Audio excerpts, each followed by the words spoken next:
A você de casa, mais uma vez, muito obrigado pela sua audiência, por estar conosco aqui na nossa entrevista da semana. Hoje vamos falar novamente de ciências, né? Vamos falar com o professor Wanderley Salvador Banhato, que assumiu recentemente a direção do Instituto de Física da USP aqui de São Carlos. Professor, primeiramente, muito obrigado pela sua vinda aqui ao nosso programa. Eu pergunto o seguinte, né?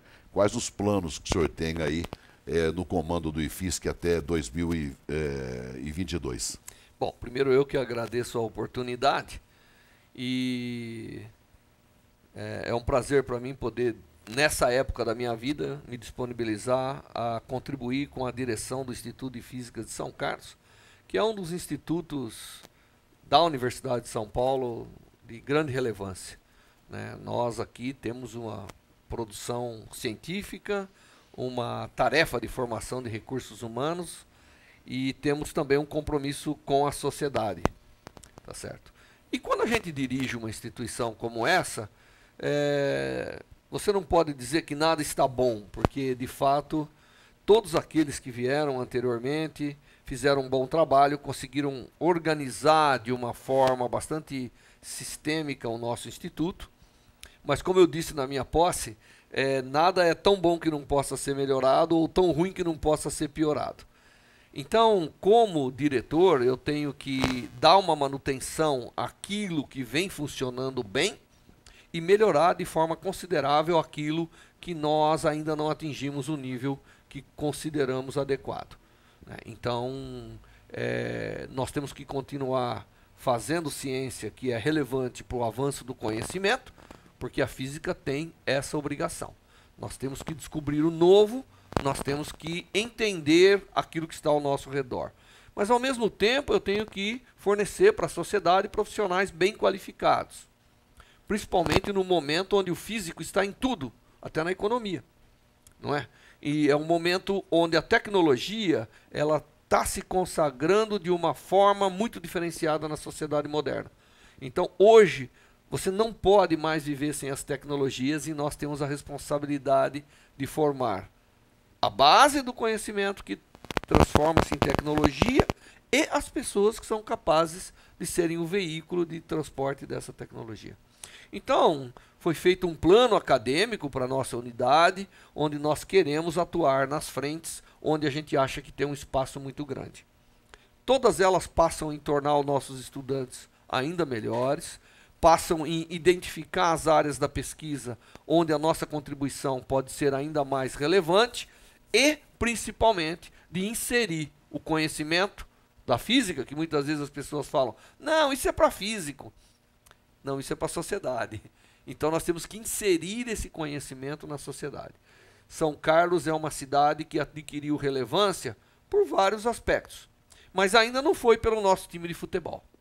Foi pelas universidades. Sim. Foi pelo conhecimento, pela ciência. Diferenciado, né? Hoje você é conhecido no mundo e essa é uma obrigação que um dirigente de uma unidade como a minha tem que ter no seu planejamento.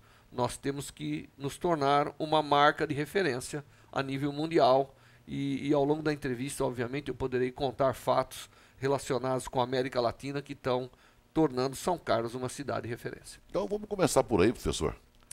A América Latina, a gente tem que olhar o mundo como um todo, mas nós somos o país mais importante da América Latina. Nós temos que assumir essa posição. O Brasil, ao momento que ele olhar a América Latina como o seu maior domínio, nós seremos economicamente independentes, porque a América Latina representa um mercado muito grande. E nós seremos cientificamente e tecnologicamente também muito relevantes, porque nós temos condição de fornecer soluções técnico-científicas para os problemas que a América Latina hoje enfrenta. Os problemas que a América Latina enfrenta não estão só no domínio da política. Estão também no domínio da saúde, estão no domínio da energia, estão no domínio do transporte, estão no domínio da telecomunicação. E as soluções não poderão vir só da Europa e a América do Norte. Elas estão disseminadas e podem ser, de alguma maneira, consorciadas para que seja a solução para essa parte do mundo. E isso vai ser relevante, inclusive, para a nossa economia. Agora, professor, o senhor está falando de um assunto muito interessante e relevante, né, da posição do Brasil de destaque na América Latina. Mas o senhor está falando de uma ponta, que ela é muito evoluída, como é o caso do Instituto de Física e outros aqui de São Carlos e do Brasil. Mas a gente acabou de ver aí recentemente os números, né, do ensino básico no Brasil. Quer dizer, são os futuros alunos que vão chegar aí aos institutos importantes do país. Como é que o senhor está vendo essa situação? Bem, sem dúvida, o ensino básico... Deixa eu só complementar. Sim, pois não. Que São Carlos já é hoje uma das cidades que mais recebe latinos para estudarem aqui. Então, é um número relevante. E movimenta muito tudo localmente. Agora, o ensino básico, a população brasileira tem que dar uma olhadinha no passado e lembrar quando nós enxergávamos o ensino público como a referência para a nação. Houve um momento da nossa história que a classe média resolveu sair do ensino público. Então ela deixou o ensino público e foi para o privado. Aí o privado passou a ser a referência. Começo dos anos 70. Isso. Então nós temos que voltar. Porque fazer educação de qualidade não é obrigação só do governo. O governo pode... Educação não se faz por lei, faz pelas pessoas. Sim. E nós temos uma preocupação muito grande, que é o capital técnico-científico. A gente fala tanto de usar a tecnologia, de usar para tudo. O Brasil é um país de enorme capital cultural. Poucos países têm a cultura que nós temos. Nós temos uma cultura da qual a gente é orgulhoso, não é verdade? Sim. Nós temos que ter agora o mesmo capital técnico-científico. Aí fará a diferença. E como que você consegue fazer isso? Consegue fazer isso preparando as crianças com uma boa educação.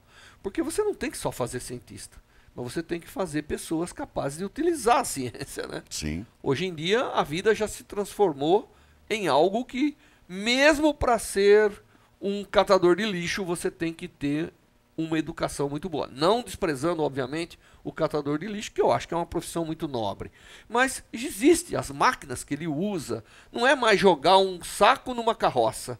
Trata-se de processar, trata-se de coletar da forma adequada, não é? Hoje os catadores de lixo estão mais preparados do que a população. E por que é isso?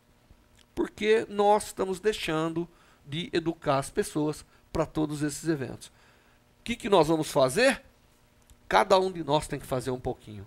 E, obviamente, o governo é quem dá linhas gerais. Esse tem que assumir uma responsabilidade em todos os níveis, municipal, estadual e federal, que valorize isso da forma adequada e que não deixe isso como um segundo plano. A educação brasileira está naquela situação, é o seguinte, aparentemente todo mundo sabe o que tem que fazer, só que ninguém faz. Então, um deixa para o outro e ninguém está assumindo a seriedade que precisa esse setor da nossa sociedade, que é um dos mais importantes. A gente está vivendo aí um momento de véspera, né, de eleição presidencial, de novos governadores, senadores, deputados estaduais e federais. Qual a preocupação do pessoal da área da ciência, o pessoal que busca o desenvolvimento, com esse novo governo, com esses novos governos que a partir do ano que vem estarão no comando do país, professor?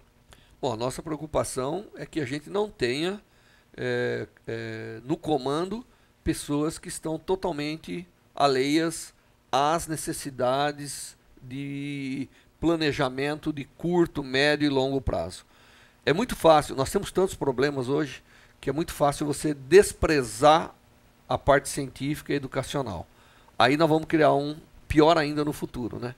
Então nós temos que ter pessoas que socorrem o dia a dia, ao mesmo tempo que planejam o amanhã e ao mesmo tempo que promovem uma infraestrutura para que, à medida que o país progride, ele esteja cada vez mais bem preparado para ser o país que todo mundo quer. Não é? Não adianta soluções de curto prazo. Nós já estamos acostumados com isso, né? E as soluções também não são milagres. Elas deverão vir de uma forma muito bem planejada. A gente vê todo mundo apagando um incêndiozinho, mas o fogaréu continua.